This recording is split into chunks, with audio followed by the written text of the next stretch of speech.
Hey friends, imagine you're in Paris. Sitting on a bench in a beautiful public park. A breeze is blowing, someone's strumming a guitar in the distance, and you're just soaking it all in. You reach into your pocket, light up a cigarette, and within seconds, a police officer walks up and fines you 135 euros.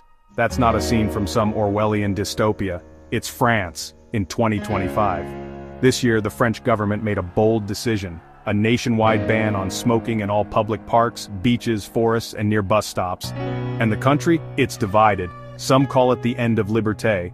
Others say it's the only way to save lives. So today, let's dive into what's really going on here. Why has France, of all places, the land of café culture and smoky sidewalk conversations, declared war on cigarettes? And will it work? If this kind of deep dive interests you, where we connect culture, policy, and people, hit that subscribe button. It really helps keep Mr. America alive and ad-free. For decades, smoking wasn't just accepted in France. It was iconic. Cigarettes were wrapped in identity. Intellectuals smoked, artists smoked, presidents smoked. But over the years, things started to change. In 2023, over 25% of French adults were still smokers, one of the highest rates in Western Europe. Compare that with the UK, 14%, or the US, 12%. And you see why public health experts are worried. Every year, over 75,000 people in France die from smoking-related illnesses. That's like losing an entire small city annually, quietly, without headlines.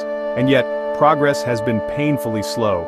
Yes, indoor smoking was banned back in 2007, cigarette packs now have horrific photos and warnings, and taxes are among the highest in Europe. But when it comes to public spaces, France remained soft, until now. Starting this summer, smoking is prohibited in all public green spaces. That includes parks, forests, beaches, and playgrounds. Also banned, lighting up near public transportation stops, school entrances, or outdoor stadiums. And here's the kicker. Violators face fines of 135 euros, around Rs 12,000. Some cities like Paris and Lyon had already started local bans years ago, but this is the first time it's nationwide. The goal? Create an entire generation sans tabac. A tobacco-free generation by 2032. Ambitious? Definitely. But here's where things get interesting. Not everyone is on board. Across France, there's growing backlash, not just from smokers, but from libertarians, artists, even some doctors. They argue, this is a slippery slope. First it's cigarettes, what's next? Coffee, red wine? One viral video showed a 65-year-old man in Marseille being fined while sitting alone on a deserted beach. No children nearby, no litter, just a peaceful sunset and a cigarette. Is this really about health? Or about control? If you've made it this far, maybe consider subscribing. We dig into stories the mainstream often skips, and your support helps Mr. America grow, one video at a time. Also, tell me in the comments, do you think governments have the right to restrict personal habits in public spaces, or does this cross a line? Let's look at the data, because here, the health argument is strong. The World Health Organization estimates that over 1.2 million people die annually from secondhand smoke exposure. That includes kids in playgrounds, people waiting at bus stops, joggers in public parks. And smoking isn't just a personal habit, it's a public health crisis. Cigarette butts are also the most littered item in the world, and highly toxic to animals, especially in urban ecosystems. France spends billions of euros every year on treating smoking-related diseases. So when people argue this is about freedom, the counter-argument is, whose freedom are we talking about? The smokers? Or the child developing asthma on the swings nearby? It's not black and white, and that's what makes this debate so powerful? France isn't alone. New Zealand went further.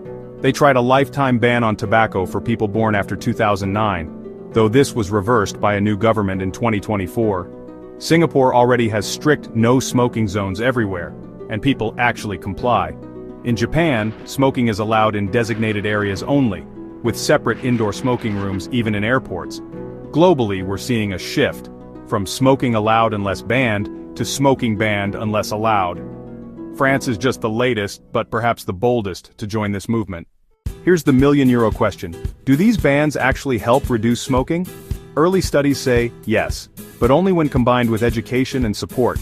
In Paris, areas with bans saw a visible drop in public smoking within the first 6 months. But more importantly, they changed social norms. Smoking became less cool, less socially acceptable, especially among the youth. France's government is also increasing funding for quit lines, nicotine patches, and public campaigns. Because bans alone don't change addiction. Support does, and that's what might decide whether this bold policy becomes a model, or just a flash in the pan. Here's the thing, friends.